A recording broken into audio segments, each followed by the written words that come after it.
Assalamualaikum warahmatullahi wabarakatuh. Salam sejahtera untuk para mahasiswa.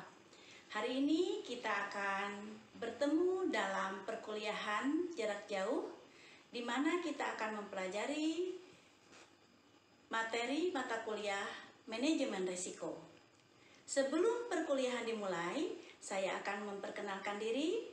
Nama saya Siti Mariam, pendidikan saya D3 di IPB, lalu melanjutkan S1 di Universitas Brawijaya Malang.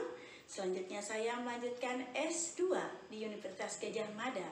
Dan saat ini saya merupakan kandidat Doktor Ilmu Manajemen di Universitas Padjadjaran, Bandung. Nah, selanjutnya saya akan membacakan kontrak perkuliahan kita hari ini, yaitu dalam mempelajari manajemen risiko ini kita terbagi atas 14 kali pertemuan, di mana dalam 14 pertemuan ini 4 kali pertemuan dilakukan secara tatap muka melalui SSO dan melalui daring, yaitu melalui via Zoom meeting maupun Google Meeting. Dari 4 kali pertemuan ini terbagi menjadi pertemuan keempat dan pertemuan ke-9 kalian diwajibkan untuk mengerjakan tugas. Sedangkan pertemuan ke-6 dan ke-13 kalian diwajibkan untuk mengerjakan kuis. Semua tugas dan kuis kalian dikerjakan dan diupload melalui SSO. Sedangkan 10 pertemuan yang lainnya melalui SSO dan media interaksi lainnya, yaitu bisa menggunakan WA Group, bisa menggunakan Google Classroom, ataupun kalau memang kalian bersedia untuk melakukan tatap muka via online, kita akan membuka kelas via online kembali, ya. Seperti itu. Nah, selanjutnya penilaian kehadiran kalian itu memiliki nilai 10%, sedangkan UTS memiliki nilai 20%, UAS memiliki nilai 30%, kuis memiliki nilai 20%, dan tugas memiliki nilai 20%. Nah, materi akan bisa kalian unggah di SSO maupun di Google Classroom. Selain itu, kalian bisa mendapatkan materi melalui link YouTube yang nanti akan saya share. Dan untuk berkomunikasi dengan saya, kalian bisa menuliskan alamat email saya, yaitu perkuliahan@gmail.com. Dan untuk menghubungi ke WA saya, bisa kalian catat juga. Nomor WA saya adalah 0821 100 4889. Nah, topik yang akan kita bahas sebelum UTS itu terbagi atas 7 materi. Yang pertama, terkait pengertian manajemen risiko. Yang kedua, identifikasi risiko. Yang ketiga, pengukuran risiko. Yang keempat, pemetaan risiko. Yang kelima, pengendalian risiko. Yang keenam, manajemen risiko organisasi. Dan yang ketujuh, analisis SWOT dalam perspektif manajemen risiko. Nah, setelah UTS, yaitu dalam menghadapi UAS, kita akan membahas kembali 7 materi. Di antaranya yaitu yang pertama, resiko operasional. Yang pertama ini merupakan yang ke-8, berarti pertemuan ke-8. Jadi pertemuan ke-9 terkait resiko kredit, pertemuan ke-10 resiko perubahan tingkat suku bunga, pertemuan ke-11 resiko pasar, ke-12 resiko likuiditas, ke-13 resiko perbaikan, dan ke-14 asuransi sebagai lembaga pengalihan resiko. Nah, untuk referensi, kalian bisa mempelajari Risk Management by Krohi, Gala, and Mark. Lalu kalian juga bisa membaca buku Manajemen Risiko karya Hussein Umar. Lalu peraturan bank juga bisa kalian baca. Lalu kalian juga bisa mempelajari Manajemen Risiko oleh Herman Darmawi. Ataupun kalian bisa membaca buku-buku yang terkait dengan manajemen risiko lainnya. Nah, setelah itu kita langsung kepada materi kita. Di sini kalian akan bisa melihat gambar yang saya sajikan. Setelah melihat gambar ini dan setelah mendapatkan pencerahan yang dimaksud dengan manajemen risiko, kalian bisa memberikan pendapat terkait apa yang terlihat dari gambar yang kalian lihat ini. Ya, risiko, pengertian risiko.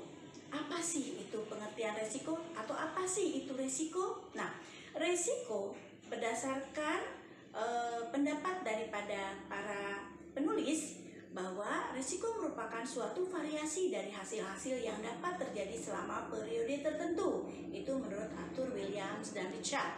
Lalu risiko juga adalah ketidaktentuan atau uncertainty yang mungkin melahirkan peristiwa kerugian. Itu menurut Abbas.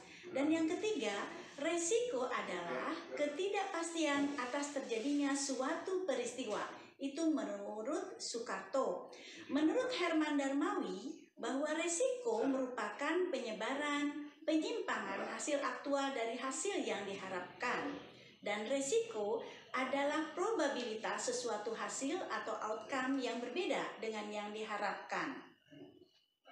Nah, dengan demikian, resiko dari para pendapat para penulis, kita dapat mengambil suatu kesimpulan apa yang dimaksud dengan resiko. Dalam resiko terdapat dua karakteristik. Yang pertama, merupakan ketidakpastian atas terjadinya suatu peristiwa. Yang kedua, merupakan ketidakpastian yang bila terjadi akan menimbulkan kerugian. Nah, sekarang apa yang dimaksud dengan ketidakpastian? Resiko timbul karena adanya ketidakpastian, yang berarti ketidakpastian adalah merupakan kondisi yang menyebabkan tumbuhnya resiko karena mengakibatkan keraguan-raguan seorang mengenai kemampuannya untuk meramalkan kemungkinan terhadap hasil-hasil yang akan terjadi di masa mendatang. Secara garis besar, ketidakpastian dapat diklasifikasikan ke dalam tiga. Yang pertama, ketidakpastian ekonomi. Yang kedua, ketidakpastian alam. Yang ketiga, ketidakpastian kemanusiaan. Nah, macam-macam resiko. Menurut sifatnya, resiko dapat dibedakan ke dalam satu, resiko yang tidak disengaja, lalu dua, resiko yang disengaja, tiga, resiko fundamental, 4 resiko khusus, dan 5 resiko dinamis. Dan resiko juga dapat dialihkan kepada pihak yang lain, ya, yang dapat dialihkan dengan pertanggungan suatu objek, contohnya asuransi. Lalu yang tidak dapat dialihkan kepada pihak yang lain, dan ini sifatnya spekulatif. Nah, menurut sumber dan penyebab timbulnya, resiko juga dibagi menjadi dua, yaitu resiko intern dan resiko ekstern. Lalu bagaimana upaya penanggulangan resiko? Ada beberapa cara yang dapat dilakukan perusahaan ataupun organisasi untuk meminimumkan resiko kerugian. Antara lain, mengadakan pencegahan dan pengurangan terhadap kemungkinan terjadinya peristiwa yang menimbulkan resiko ataupun kerugian, lalu melakukan retensi, dan yang ketiga melakukan pengendalian terhadap resiko, dan yang terakhir adalah mengalihkan atau memindahkan resiko kepada pihak lainnya. Nah, manajemen risiko. Apa yang dimaksud dengan manajemen risiko? Nah, manajemen risiko adalah segala proses kegiatan yang dilakukan semata untuk meminimalkan bahkan mencegah terjadinya risiko perusahaan. Di dalamnya ada kegiatan identifikasi, perencanaan, strategi, tindakan, pengawasan, dan evaluasi terhadap hal-hal negatif yang kemungkinan akan menimpa usaha. Nah, bisa dibilang bahwa jenis manajemen ini adalah satu metode untuk mencegah perusahaan mengalami masalah, seperti kolaps, kerugian yang besar, gulung tikar, dijauhi klien, dan semacamnya. Tentu, strategi sistematis ini perlu dijalankan terutama untuk pebisnis pemula. Banyak para ahli yang berpendapat tentang manajemen risiko. Misalnya di sini ada Fahmi yang menyatakan bahwa manajemen risiko adalah satu disiplin ilmu yang mempelajari tentang tindakan-tindakan organisasi dalam mengatasi masalah berbasis manajemen yang sistematis dan menyeluruh. Lalu Jojo Sudarso berpendapat bahwa manajemen risiko adalah penerapan fungsi manajemen secara umum untuk memetakan masalah dan solusinya yang terjadi di dalam sebuah organisasi perusahaan maupun keluarga dan masyarakat. Dan Tampu Bolon berpendapat bahwa manajemen risiko adalah satu proses yang dilakukan untuk mengakomodasi segala kemungkinan buruk dari sebuah transaksi bisnis. Sedangkan Darmawi menyatakan bahwa manajemen risiko adalah suatu usaha untuk mengetahui, menganalisis, serta mengendalikan risiko dalam setiap kegiatan perusahaan dengan tujuan untuk memperoleh efektivitas dan efisiensi yang lebih tinggi. Nah, dari beberapa ahli dan beberapa pakar terkait yang menganalisis maupun berpendapat terkait manajemen risiko ini, kita dapat mengambil sebuah kesimpulan bahwa manajemen risiko adalah suatu proses yang terstruktur dan sistematis dalam mengidentifikasi, memahami, dan mengembangkan alternatif penanganan segala risiko yang dilakukan oleh pelaku bisnis. Jenis manajemen ini adalah satu strategi bagus untuk membuat perusahaan tetap berkembang, sekalipun berbagai macam risiko dan hal buruk siap menimpanya.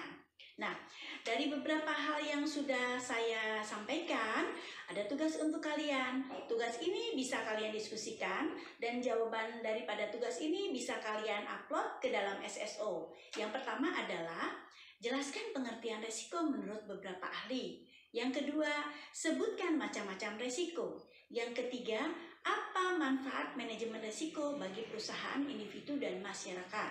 Yang keempat, jelaskan manfaat manajemen risiko bagi pihak manajemen perusahaan, serta jelaskan dampak negatif jika manajemen risiko tidak diterapkan di suatu perusahaan.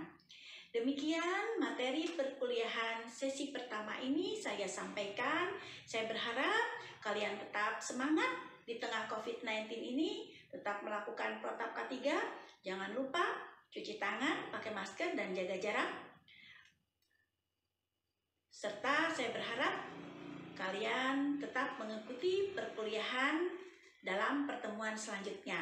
Demikian perkuliahan saya akhiri. Terima kasih atas kehadirannya. Wabillahi taufik wal hidayah. Wassalamualaikum warahmatullahi wabarakatuh.